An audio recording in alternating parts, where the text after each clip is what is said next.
ये वक्त बताएगा। बहुत बहुत शुक्रिया राजेश, तमाम जानकारी हमसे साझा करने के लिए। और इसके साथ साथ आपको बताएं कि बिहार विधानसभा चुनाव में सीमांचल की अहमियत बहुत ज़्यादा है। राज्य की राजनीति में 24 सीट वाले सीमांचल का अलग खेल है। मुस्लिम बहुल क्षेत्र होने के कारण महागठबंधन को लगता है कि सीमांचल में उनकी जीत उनके हिस्से में कई सीटों का इजाफा कर देगी, लेकिन इस बार ऐसा नहीं लगता है।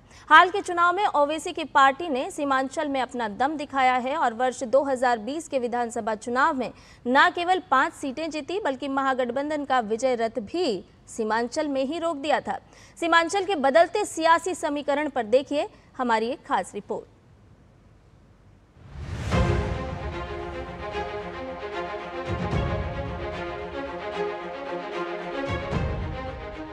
बिहार विधानसभा चुनाव में 24 सीटों वाला सीमांचल एक बार फिर से गेम चेंजर की भूमिका में है। नेपाल, बंगाल और बांग्लादेश से सटा ये भूभाग राजनीतिक दृष्टिकोण से काफी महत्वपूर्ण है। यहाँ भाजपा और महागठबंधन के परंपरागत संघर्ष के बीच ओवैसी की पार्टी AIMIM और प्रशांत किशोर की जन सुराज पार्टी चुनावी मैदान में ताल ठोक रही है।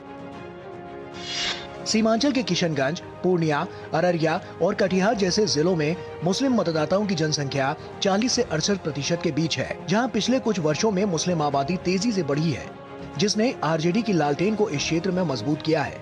आरजेडी की लालटेन के लिए सीमांचल में इस बार प्रशांत किशोर और ओवैसी की पार्टी ने खतरे की घंटी बजा दी है।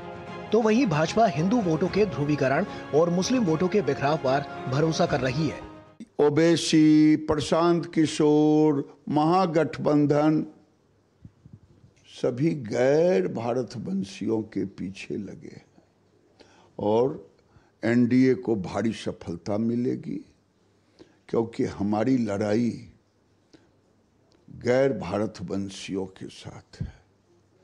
हमारी लड़ाई पाकिस्तान प्रस्तियों के साथ है। हमारी लड़ाई बांग्लादेशी प्रस्त लोगों के साथ है, रोहिंग्या प्रस्त लोगों के साथ।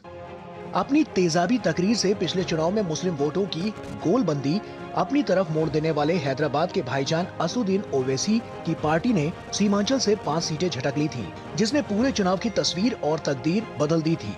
असदुद्दीन ओवैसी सीमांचल की अपनी हर चुनावी रैली में कांग्रेस और आरजेडी पर करारा प्रहार कर रहे हैं। ओवैसी ने मल्लाह का बेटा उप मुख्यमंत्री तो मोहम्मद का बेटा क्यों नहीं पर एक नई बहस छेड़ दी है। अपने बयानों से ओवैसी महागठबंधन के MY समीकरण के समक्ष कड़ी चुनौती पेश कर रहे हैं। मल्लाह का बेटा उप मुख्यमंत्री बनेगा और जो 17% अल्पसंख्यक समाज बिहार में है वो क्या करेगा? दरी बिछाएगा। अगर मल्लाह का बेटा उप मुख्यमंत्री बनेगा तो मोहम्मद का बेटा भी प्रधानमंत्री या फिर मुख्यमंत्री बनेगा। पिछले विधानसभा चुनाव के नतीजों पर गौर करें तो सीमांचल में मुस्लिम वोटों के बिखराव का सीधा लाभ एनडीए को मिला था। मुस्लिम बहुल सीमांचल की 24 सीटों में से एनडीए ने 12 सीटें जीती थी, जबकि महागठबंधन को महज 7 सीटों से संतोष करना पड़ा था। वहीं ओवैसी की पार्टी न केवल 5 सीटें जीती थी, बल्कि 21 सीटों पर महागठबंधन को हराने में खास भूमिका भी रही थी। ऐसे में AIMIM को नजरअंदाज करना एक बड़ी भूल होगी।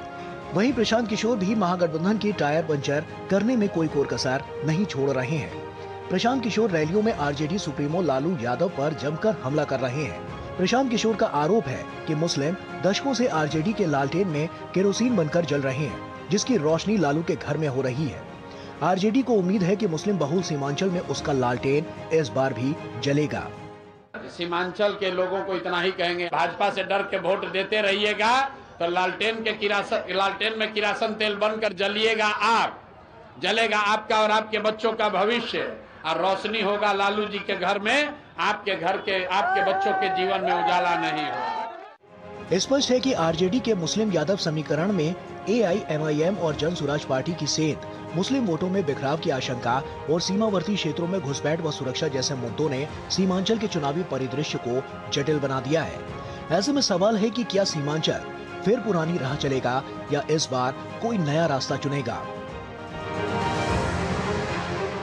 2020 विधानसभा चुनाव के वक्त तेजस्वी यादव और उनकी महागठबंधन को भले ही 110 सीटें जीतने में कामयाबी हाथ लगी हो, लेकिन उनका विजयी रथ सीमांचल, कोसी और मिथिलांचल के इलाके में ही अटक गया और MY समीकरण भी बुरी तरह दरक गया।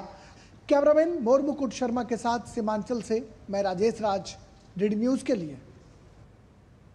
बुलेटिन में खबरें अभी और भी हैं, लेकिन फिलहाल